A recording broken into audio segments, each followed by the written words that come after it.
Friends வணக்கம். இன்றைக்கி பார்த்தீங்கன்னா மகா சிவராத்திரி. தெய்வ சிவபெருமானை வழிபடுறதுனால கண்டிப்பாக சிவபெருமானை எல்லோரும் வழிபடுங்க. வேலைக்கு போய்ட்டு காலைல போய்ட்டு நைட்டு வரவங்க கண்டிப்பாக வந்து தூங்குறதுக்கு முன்னாடி ஓம் நமச்சிவாயம் வாழ்க வாழ்க அப்படின்ட்டு ஒரு 108 டைம் சொல்லிவிட்டு மனசுலேருந்து சந்தோஷமாக எனக்கு இது வேணும் அது வேணும்னு சொல்லி சிவபெருமான்கிட்ட கேட்காதீங்க. ஒரு 108 டைம் கும்பிட்டு, அப்பா உடம்புல நோய் இல்லாமல் வச்சுருப்பா, எனக்கு அது போதுப்பா, ஓம் நமச்சிவாயம் வாழ்க வாழ்க ஒரு 108 டைம் சொல்லுங்கள். சொல்லிவிட்டு தூங்க தப்பே கிடையாது. நமக்கு வந்து நல்ல ஒரு மன நிம்மதியும் நல்ல முக்தியும் கொடுக்குற ஒரே தெய்வம் சிவன் தான்.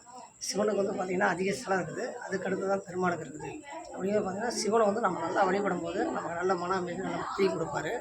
சிவன் வந்து பார்த்திங்கன்னா ஒரு பக்தர்களை வந்து நிறையா விஷயங்களை சோதிப்பார். சும்மா ஒரு 2-3 பேர்த்த சோதிச்சிருக்காரு.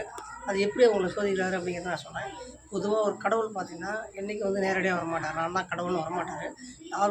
யாரோ ஒரு ரூபத்தில் தான் வருவார்.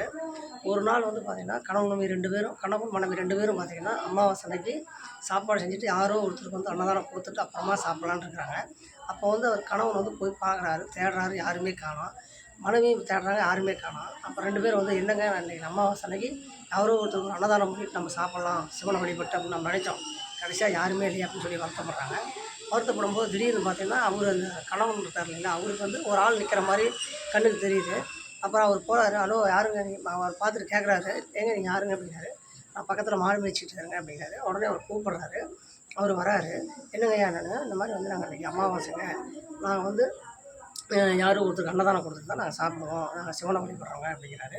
சரிங்க, நான் வந்து அசைவம் தான் சாப்பிடுவேன், சைவம் சாப்பிட மாட்டேன் அப்படின்னு சொல்லி அவர் சொல்கிறாரு. உடனே அதுக்கு கேட்குறாரு, ஐயோ நான் சைவம் தானே பண்ணியிருக்கேன் அப்படின்னா, இல்லைங்க நான் அசைவம் தான் எனக்கு பிடிக்கும், உங்களால் முடியுமா அப்படின்னு சொல்லி சாப்பிட்றவர் கேட்குறாரு.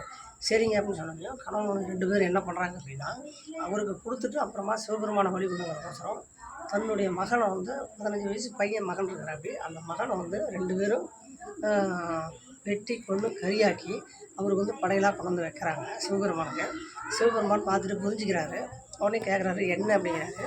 ஐயா நீங்கள் கேட்டீங்களா அசைவம், அதை தான் நாங்கள் வந்து கறியாக பண்ணி கொண்டு வந்துடுறோம் அப்படிங்கிறாரு. உடனே சொன்னார், உங்கள் பையங்கிறது தானே அது எங்கே அப்படின்னு சொல்லி அவர் கேட்குறாரு. அந்த கணவன் மனைவி 2 பேர்த்துக்கிட்டையும் அந்த கணவன் மனைவி 2 பேர் சொல்கிறாங்க, பையன் வந்து வெளியில் போயிருக்கேன் அப்படிங்க அப்படின்னு. இல்லை உங்கள் பையங்கிறதா அப்படி காணாமல் அப்படின்னு சொல்லி கேட்குறாங்க. 2 பேரும் மனசு கேட்காம அழுதுட்டு மறுபடியும் உண்மையை சொல்லிடுறாங்க. ஐயா இந்த மாதிரி நீங்கள் வந்து நான் அசைவம் தான் சாப்பிட்ணுன்னு சொல்லிட்டீங்க, எங்கிட்ட அசைவம் இல்லை, நாங்கள் சிவனை வழிபடுறோங்க அப்படிங்கும்போது பார்த்திங்கன்னா எங்கள் பையனையே வந்து வெட்டி கறியாக கொண்டு தான் உங்களுக்கு வச்சோம், ஐயா எங்களை மன்னிச்சிருங்க அப்படின்னு சொல்லி சொல்கிறாங்க. உடனே சொல்கிறார் சிவபெருமான் சொல்கிறாரு, இல்லையா உங்கள் பையன் வந்து வெளியில் விளாண்டுட்டுருக்கான், போய் பாருங்கள் அப்படின்னு சொல்கிறாங்க. உடனே இல்லைங்க எங்கள் பையனை நாங்கள் 2 பேர் தான் வெட்டி உங்களுக்கு கறியாக கொண்டு சமைச்சு கொடுக்கணும் அப்படின்னு சொல்கிறாங்க. அப்புறமா பார்த்தா வெளியில் உங்கள் பையன் இருக்கான், போய் பாருங்கள் அப்படின்னு சொல்கிறாரு. வெளியில் போய் பார்க்குறாங்க. அந்த பையன் அம்மா அப்பான்னு ஒடியாரும்போது அந்த அப்பா அம்மா 2 பேரும் பையனை கட்டி தழுவி அணைச்சி அழுகுறாங்க. அழுதுட்டு உள்ளே வந்து பார்க்குறாங்க, அவர் மறைஞ்சிடுறாரு. அதுதான் சிவபெருமான். அப்படிங்கும்போது பார்த்திங்கன்னா ஒரு கடவுள் வந்து ஒரு நெருங்கிய ஒரு பக்தரை எப்படி சோதிக்குமோ அந்தளவுக்கு சோதனை கொடுத்தாலும் அவர் சாதனை கொடுப்பாரு. சிவபெருமான் வழிபடுறது நம்ம புண்ணியம் பண்ணுவோம். சிவனை வழிபடுங்க. உங்களுடைய கஷ்டங்கள் மன நிம்மதியெல்லாம் நீங்கள் நீக்கி உங்களுக்கு நல்ல ஒரு முக்தியும் கொடுத்து நல்லபடியாக வச்சுருப்பாரு. ஓம் நமசிவாய வாழ்க வாழ்க. ஓம் நமசிவாய வாழ்க. ஓம் நமசிவாய வாழ்க வாழ்க.